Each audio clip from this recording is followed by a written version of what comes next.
So one of our concepts was to put a weighted disc inside our car in order to help gravity pull it faster and farther. So we hot glued it to the inside of the box. And we all took turns using the hot glue gun, of course. And, I got into a little accident personally, and I was actually hot gluing a CD to one of the bearing adapters, and I happened to get hot glue on my finger, so this would just be a public service announcement to be really super careful when you're using hot glue. This is what happened to my finger. Don't let that be you. Anyway, this is our weighted disc inside our car. We did that before we wrapped it with our Happy Go-Go colored tape.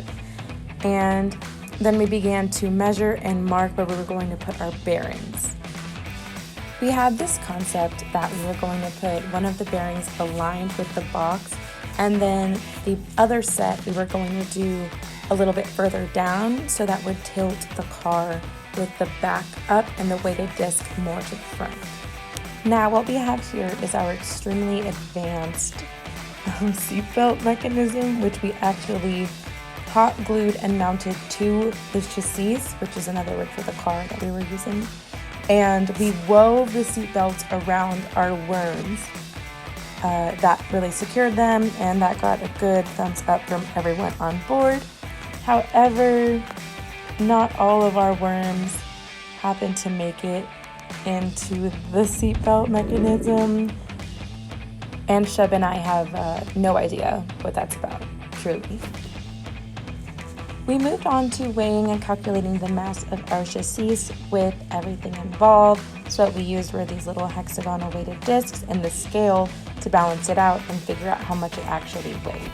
Once we got everything balanced out, we discovered that our chassis weighed 419 grams, and you can see that using these weighted discs that we had balanced out on the scale.